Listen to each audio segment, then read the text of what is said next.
you are too old for that, that somebody comes and say, oh, you got A or you got C.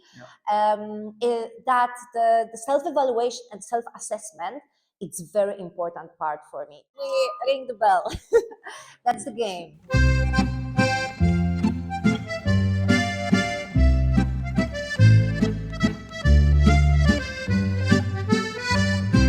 Hello, here is Patty from Nausicaa Foundation And I'm Antonis. I'm also a friend of the Nausicaa Foundation. but also A youth worker and international trainer. So we both have some expertise in non-formal education. absolutely, and also in adult education, because probably we are adults. Well, sometimes. Sometimes. So for today, we are going to investigate how adult education and non-formal education can be inspired by folklore. But before that, we need to dig into a little bit of theory. So jumping again into a bit boring topic. So let's get back. What is the non-formal education? What is it? What do you think? What is your favorite definition or highlights of non-formal education? Well, for me, the distinction between formal and non-formal is that formal aims at having a degree or diploma at the end, and it aims at satisfying a predefined curriculum, sometimes defined by somebody else, like the Ministry of Education or some third entity.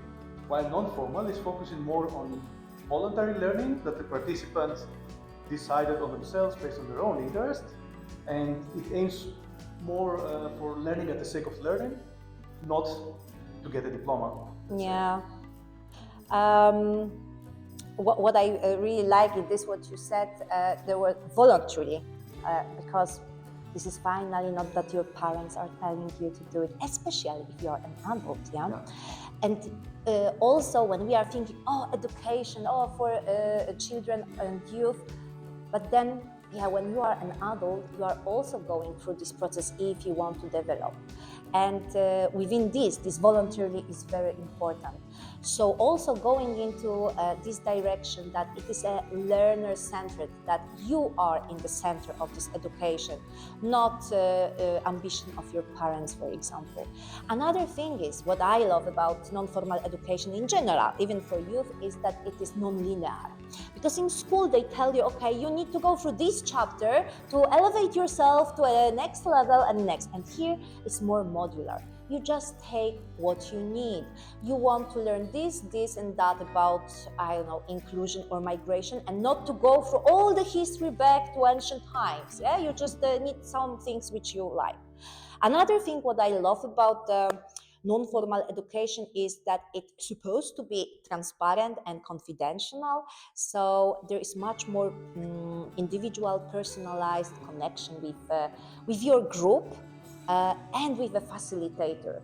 Like the role of facilitator and not a teacher or anybody who is on a more vertical than horizontal position towards you. It's one of my highlights. Do you have some favorite features of non-formal education, especially for you, like which you like?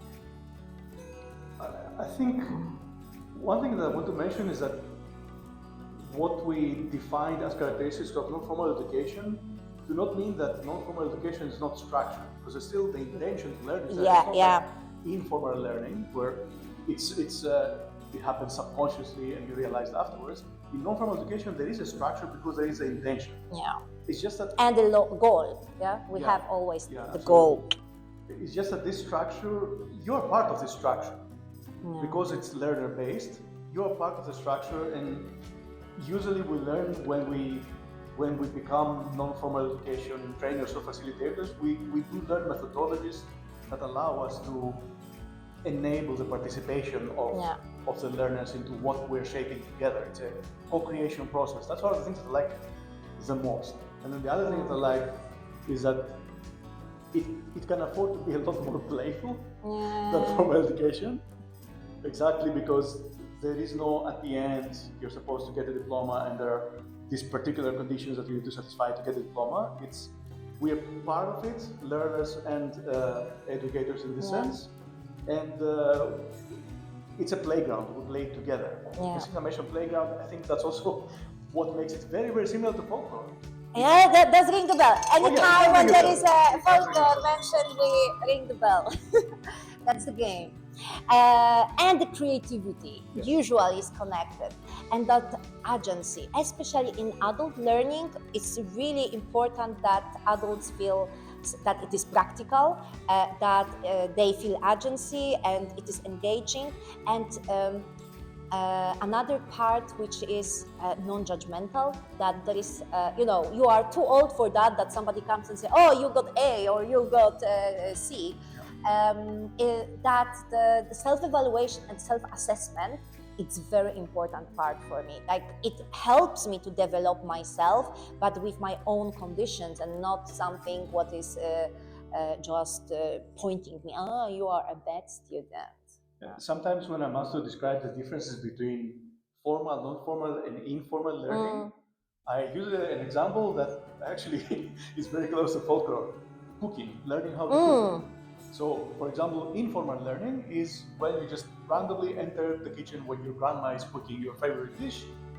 You observe and you subconsciously learn, but you don't intend to learn. You didn't go there with that goal, and your grandma didn't prepare a course. It didn't structure the process and methodology. And then you realize, he solved those before. Yeah. And then non-formal is when there is, usually with your parents, when you learn when you do your first cooking examples, you learn step by step what is necessary to do a specific recipe. So there is structure there is intention, but it's still very hands-on, and you don't aim to get a diploma out of it. You just want to learn how does my grandma cook this dish that I really, really like. Teach me. There is intention, there is a structure, and you follow a hands-on approach. It's very playful. And then in formal education, it will be when you go to a vocational school for chefs. When you aim to become a professional chef and you need to be hired, and there are hygiene standards and specific practicalities that you don't have to follow at home, but you do have if you work in a restaurant. So they're all useful and very valuable, but they serve different purposes. And now, you just crushed all my ideas about adult education within Erasmus field, because by its definition there, it is said that yes, this is all kinds of education outside the formal and school, and when the people are returning or they participating in non-vocational learning. And then cooking, I'm thinking, okay, so if we would organize a training for people with intercultural cuisine workshops, but not to make them chefs. Oh, that would be good for the adult education within Erasmus. But if we would enroll them in a chef school, that would be vocational, and then we wouldn't get funding. Well, the definitions are interesting, let's say, because there are elements that are common in all of them. In the example of cooking is there. Yeah. What you learn in all three examples is cooking. It's a specific skill. It just has particularities that differentiate how you learn in each case. So I find interesting the sectors in Erasmus Plus, for example. They do mention separately adult education from vocational studies and from learning in high schools. Yes, everything is nicely divided, don't mix it, yes, we know. But I think it's more defining the context and what comes along with this context rather than, say, the methodologies. So very smoothly, through cooking, we slip into folklore. And folklore, as it is, as I like to understand it, is the lore, the stories, myths, customs, beliefs that certain group of people build up to create their culture. That folklore, at its core, is the story culture tells about itself. So now jumping into two different words. One word of Erasmus projects with team building activities, energizers, icebreakers, and then with these folklore traditional things which we try to match within it. Let's get to the more definitions or descriptions. What in these fancy Erasmus slangs or energizers, team buildings, what would you say? In terms of folklore? No, just first let's be on the side of non-formal education. So you have a structure. Yeah. So from the side of non-formal education, there is a common factor there between folklore and non-formal education, and that is the importance of storytelling. Yes. Yeah, there is a lore. Like I like the example that you mentioned, that it's how the lore about how you tell about the lore. It's like such a good definition. But yeah, I think the storytelling is a common factor between the two, because when you're tasked with shaping a non-formal education program, it's the same like telling a story. Yeah. And just creating the setting of the story where that takes place in order for the participant to learn what you want them to learn and what they want to learn. Yeah, I think in folklore, there are still some very, very common elements. Like there is that it's a story. There's always a story behind it, and it has a beginning, middle, and end. There's also the common thing that there is the intention is there. When you want to hear a story from folklore of Krakow, for example, and you include a dragon, you go there with the intention. Hey, Patty, can you tell me what's the story with the dragon in Krakow? The virgins. Oh, we don't have them. More. No, we don't have them. He ate them all. So there's this intention, like the learner wants to learn a specific thing. And then there is a story that if it's structured in a good way. I just remembered, it rings the bell. Very good. That non-formal education is values-based. Yes. And folklore is very much values-based. And when you told me about the dragon and I said about the virgins, I was thinking, okay, so if this folklore storytelling is trying to bring some values into the community, in this story it would be don't value virginity because you can be eaten by a dragon, so better get rid of it. At least that's how we can remember value-based storytelling or folklore. I think it's debatable what values go in. Doesn't matter. Let's just remember that it's values-based. Yes. Whatever values you believe in. Yeah. But I wouldn't say that values-based is different from formal education. There are also values that need to be satisfied there. It's just that different. They are different. Yeah. So I wouldn't say that's a structural difference. It's more if you go into quality values, then you see differently. Yeah, that's true. So going far away from the dragon stories, let's think about the non-formal education tools. We have these energizers, these icebreakers, which are quick, fun activities just to liven up the group, and then think about it in the village, old-style festivals when people have quick songs or dances, also to liven up the room. Think about team building activities like contests, competitions, games of endurance, dexterity, quickness, and of cooperation, leadership, problem solving, all this kind of stuff, which we are doing in Erasmus project.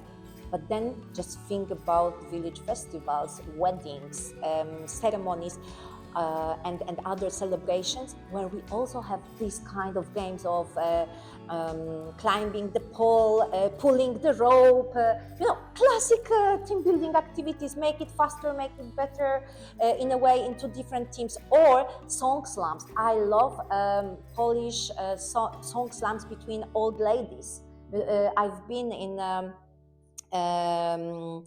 with this kind of a folklore band, and they were at instant, like on these poetic slams, they were telling about each other, singing in this way and mocking each other, like saying, oh, who has a bigger ass or stuff like that. And that was amazing. I felt like, wow, we are doing impro workshops, we are doing role playing, and they can make it up like that. And they were 50, 60, 70, 80 years old ladies. That's very interesting. I had no idea about this. And we have the same tradition in Really? Greece. You do? I grew up there, and we have a specific type of song that is, there is a melody that is pre-given, and everybody Exactly knows the it. same. But the lyrics, you make them on the spot. Well, And there are masters of this craft that really make very insightful lyrics on the amazing. spot. So, for example, this is a folklore-based tool that we can use in our non-formal education toolbox. So just pick it up, learn the melody you want, and make a song slam. Or other kinds. We have this kind of Herody, Jasełka. It's a Christmas nativity place. It's a pure role-playing, very often interactive, where people are going to each other houses, knocking and asking, "Oh, we will play some," and then they say, they interacting with this play with people, and singing carols and stuff like that. Or we have Andrzejki, which is fortune telling, witchcraft and fun games in November. So all these village festival games, and I'm sure Greece have also many of them. And the circular dances, which are very famous, which can be also used during the team building activities. I think there's so many of things which we can take from folklore and just dump it into the toolbox. Yeah. With adjustments. One thing that is interesting in there is that there is a structure, there is intention, but it couldn't be further away from getting a diploma on it. Definitely. There is fun going on, but the aim is not to develop a specific skill or gain a specific type of knowledge. The goals are somewhat different. They're to get closer and more attached to the community that is there, to the history, to the culture. There is a very clear intention that is there. And there are specific rules that say that the melody is the same, or that you have to rhyme, or that there is a certain movements, movements if you're dancing, all those things. There are some rules. But all those functions you are mentioning, this is, we both have in non-formal education and folklore, like socializing, integration, inclusion, forming identity, belonging. Sometimes also it's a kind of getting out of stress, and tension in a community. People used to tend to joke, make jokes to get rid of some tensions. These songs, they sometimes also, they were lowering the tension between neighbors or things like that. So I think there's lots of functions which are very similar with the socializing and bridging between different individuals, cultures, so this kind of stuff. And again, this one core thing which we have, the storytelling, and it's just directly taken from the folklore. And we are not, it's like stolen. We are not even telling it, oh yeah, we are using storytelling workshops, storytelling this and that, and we are even not, giving in the credits to folklore. That's why we are shooting this video, because we want to acknowledge folklore, that yes, this is the predecessor of some of non-formal education tools that we use. Like peer learning.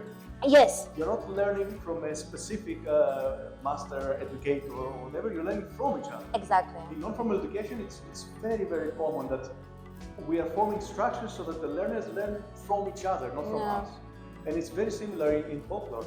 Exactly. You're learning through spoken words, through passing down through generations this knowledge or craft. It's not that you're learning from a specific master necessarily. There are structures that have that, there are structures that don't. But I think, peer learning is a very, very strong element of how storytelling goes in both non-formal education and folklore. And just tending towards the end, I like when I'm asking myself why folklore-based tools are especially good for adults. I'm thinking about it that it might feel outdated and unattractive for youth, all this and all the stuff. But for adults, it might feel as weird. All these Erasmus Plus vocabulary, energizers, icebreaker, let's now do this, or the team building activities. And if we soften it with saying, okay, now we will have, I don't know, folklore dance. It will sound better for 50, 40, let's do this team building. So I think this might be a good way because it's bridging, it brings warm memories of our grandma's houses and so on.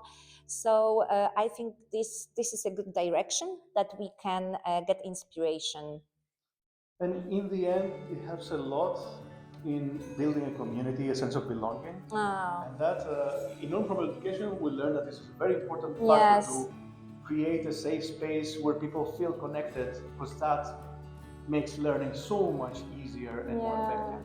And that's pretty much embedded in folklore, yet somehow in non-formal education, you have to relearn it, something that we already know from folklore. Oh my God. You just catch the whole idea of folklore for future and folklore and non-formal education within this community. Thank you very much. Thank you. And